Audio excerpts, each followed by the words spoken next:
7 Secrets of the Universe. Believing is seeing. Can you see a better world? Prologue. Children, how can we trust children with this mission? They are so unreliable. The keeper of the earth stood in front of the arched window at one end of the council room, considering this sudden twist of events. He stood as if on watch, a stance he had held for all time.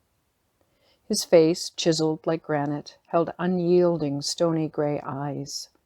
White hair fell down his back like snow covering the Himalayas. His cape was iridescent, shimmering with mineral flecks of gold, copper, and zinc. I know it's hard to believe, but they are the only ones who can do it. The keeper of the water soothed. Her flowing appearance was a stark contrast to his fixed demeanor. As she moved, her aquamarine cape rippled around her like ocean waves. The fringe was as white and fluffy as sea foam and floated across the surface of the floor as she walked to the window to stand beside her old friend. Because humans are destroying it, they must be the ones to restore it, the keeper of the air offered breezily. The room freshened, her ethereal presence was felt more than seen. But why children? Blazed the keeper of the fire. Surely there are more qualified candidates among the human race. The divine power, the overseer of all things physical and metaphysical, had just explained the situation to the elements. Mother Nature has called you, her keepers, to prepare for the regeneration process.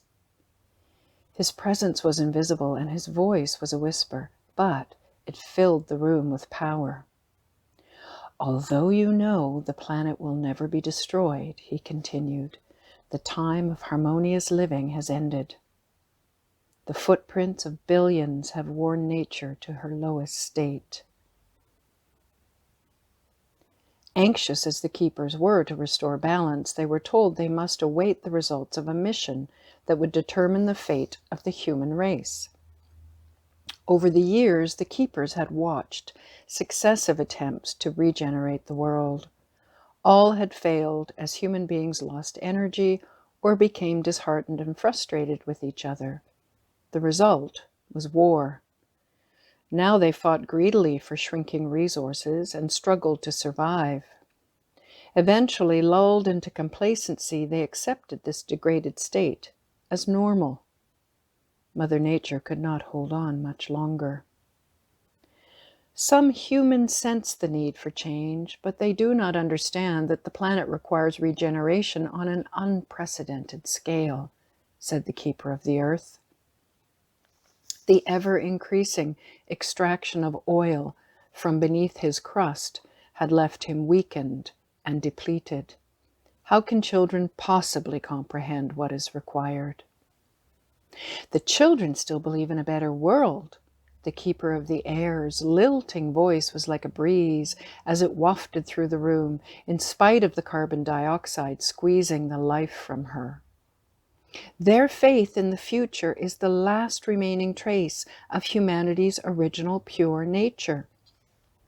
Their optimism will motivate them, protect them, and give them the power they need to keep going when they're challenged. Excellent, I'm ready now, flamed the keeper of the fire. He savored the thought of hot lava renewing the soil. The keeper of the water hesitated, knowing she would have to cover the earth to cleanse it. Her fatigue was evident, and her once sparkling waters were marred by trillions of tons of waste and poison. I will be ready when it's time, she said quietly. Fine, conceded the keeper of the earth finally. How will we know which children to choose? There are so many of them. I have been looking. The voice of the divine power was quiet and final. I have found them.